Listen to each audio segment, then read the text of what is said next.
Imagine I'm just chilling at home. Everything's good, everything's great, everything's cracking, and then I get the call.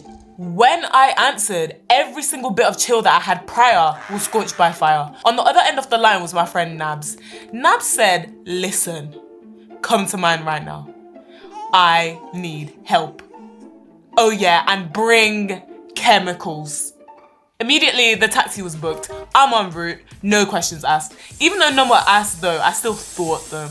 As I watched the houses fly by from the passenger seat, there was a single unanswered question prodding at my mind like a thorn. It's 11 p.m. at night. What could have possibly possessed you to draw me out of my humble abode at this very time? As I hopped out of the Uber, I realized that the answers to this question are completely irrelevant. I saw a figure. It was life-sized and shaking in the distance. For a second, I thought it was an electric toothbrush off a giant. I was wrong. It was my friend shaking out of fear, refusing to enter her house. I get out of the Uber and I'm thinking, what on earth is this girl looking at? Then I see it. Truly, I tell you, imagine millions of living pieces of rice scaling up a house. Except it's not rice.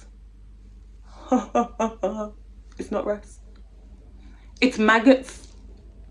Live maggots. If I took a picture at that very moment and I sent it to you directly, you'd think that someone dropped their 50 kg bag of basmati, fresh basmati from the rooftop, and it's splattered everywhere. Now there's even more questions. Why did you think that I could help you with this?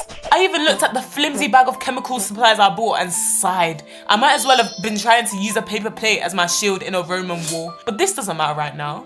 For our first mission, we can put my bag of toxins to the side. Nab said, listen, we just need to get inside of the house. Luckily, her flatmate had already opened the door from the inside. Unfortunately though, we have to fight through that Wrigley army and get into the house. Like leaping gazelles, we take the steps to get through the door and bang it closed behind us. Then there's a knock. It's the master of the maggots.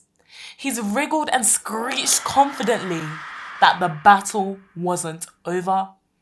We all stood in silence, completely united in thought.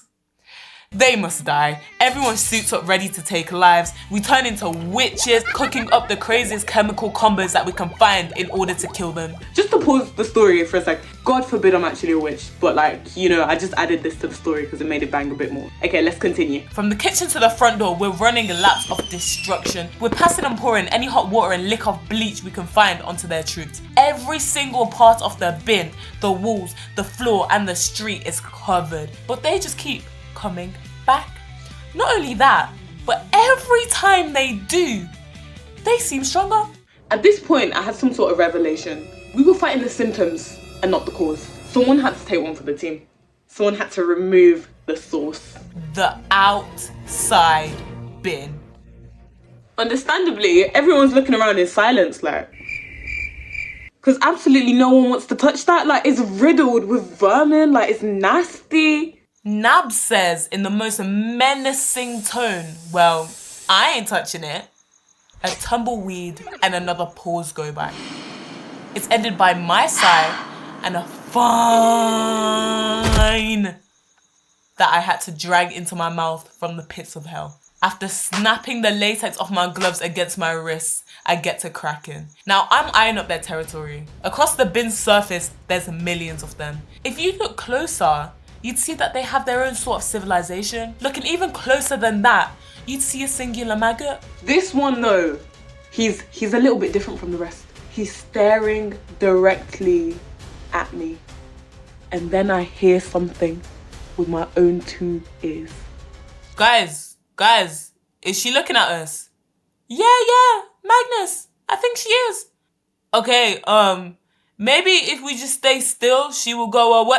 I start yanking this bin down the road with exemplary speed. After more steps than I wanted to take, I cut the corner, abandoned the bin, and ran away. Yay! Story over, mission complete, except it's actually not. The remaining maggots were stronger than ever. The door, the floor, and the walls were still occupied by the Maggotesian government. Their army wouldn't even budge. After another 30 minutes of firefighting, we just decided to accept defeat. It's their house now, let them pay their bills. Even though this story was completely disgusting, I've decided to look on the bright side and get some beautiful truths about friendship from it. It's easy to be there for your friends in the good times, for the laughs, the jambas, the parties, but not everyone will be there when things get hard. But you need to have a distinct inner circle and a distinct outer circle for a reason. Always remember that a friend loves at all times and a brother is born for times of adversity. I really hope that you enjoyed hearing about my pain and suffering, because I didn't. And until next time, Alicia. Theodore. My forehead's big as hell, bro.